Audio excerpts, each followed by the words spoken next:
Is your reading of the threat from Iran right now to the security of the United States?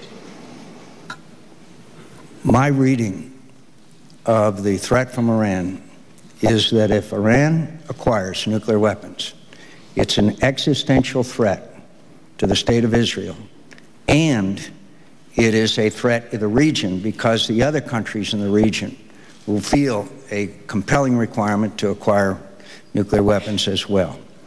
Now, we cannot allow a second Holocaust. Let's just make that very clear. But I have proposed for a long time, and I've had conversation with foreign leaders about forming a league of democracies. Let's be clear, and let's have some straight talk. The Russians are preventing significant action in the United Nations Security Council. I have proposed a league of democracies, a group of people, a group of countries that share common interests, common values, common ideals, and they also control a lot of the world's economic power. We could impose significant, meaningful, painful sanctions on the Iranians that I think could have a beneficial effect. The Iranians have a lousy government, so therefore their economy is lousy, even though they have significant oil revenues. So I am convinced that together we can, with the French, with the British, with the Germans, and other countries, democracies around the world, we can affect Iranian behavior. But have no doubt that the Iranians continue on the path to the acquisition of a nuclear weapon as we speak tonight. And it is a threat not only in the region, but around the world. But I'd also like to point out the Iranians are putting the most lethal IEDs into Iraq, which are killing young Americans. There are special groups in Iran that are coming into Iraq and are being trained in Iran. And there is the Republican Guard in Iran, which Senator Kyle had an amendment in order to declare them a sponsor of terror. Senator Obama said that would be provocative. So this is a serious threat. This is a serious threat to the security in the world, and I believe we can act, and we can act with our friends and allies and reduce that threat as quickly as possible. But have no doubt about the ultimate result of them acquiring nuclear weapons. 2 minutes on. Senator, what about talking? Well, Senator Obama twice said in debates that he would sit down with Ahmadinejad, Chavez, and Raul Castro without precondition. Without precondition.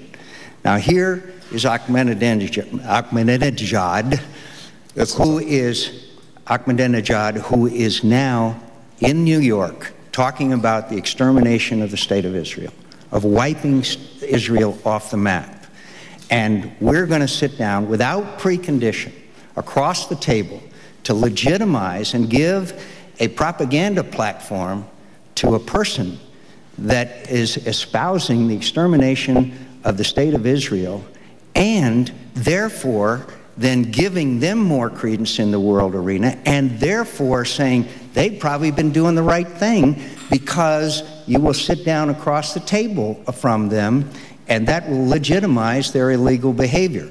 The point is that throughout history, whether it be Ronald Reagan, who wouldn't sit down with Brezhnev, Andropov, or Chernenko until Gorbachev was ready with glasnost and perestroika, or whether it be Nixon's trip to China, which was preceded by Henry Kissinger many times before he went. Look, I'll sit down with anybody, but there's got to be preconditions, and those preconditions would apply that we wouldn't legitimize with a face-to-face meeting a person like Ahmadinejad. Now, Senator Obama said without precondition. I'm not going to set the White House visitor schedule before I'm President of the United States. I don't even have a seal yet.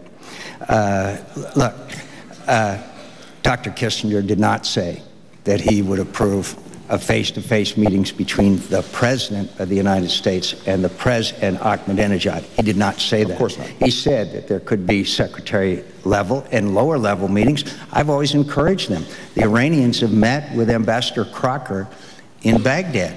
What Senator Obama doesn't seem to understand, that if without precondition you sit down across the table from someone who has called Israel a stinking corpse and wants to destroy that country and wipe it off the map. You legitimize those comments. This is dangerous. It isn't just naive. It's dangerous. And so we just have a fundamental difference of opinion. As far as North Korea is concerned, our Secretary of State, Madeleine Albright, went to North Korea. By the way, North Korea, most repressive and brutal regime probably on earth. The average South Korean is 3 inches taller than the average North Korean, a huge gulag. We don't know what the status of the dear leader's health is today, but we know this, that the North Koreans have broken every agreement that they've entered into. And we ought to go back to a little bit of Ronald Reagan's trust but verify, and certainly not sit down across the table from without precondition, as Senator Obama said he did twice. I mean, it's just dangerous. Look, we sit down with Ahmadinejad and he says, we're going to wipe Israel off the face of the earth. And we say, no, you're not? Yeah, oh, please. No, by the way, my friend Dr. Kissinger, who's been my friend for 35 years, would be interested to hear this conversation and Senator Obama's depiction of his positions on the issue. I've known him for 35 years, and I guarantee you, he would not say that presidential top level. Of course he encourages, and other people encourage contacts and negotiations and all other things. We do that all the time. We're going to go to a new lead. Senator Obama is parsing words when he says precondition means preparation. I'm not parsing words. I'm using the same words that your advisors use. Please go ahead.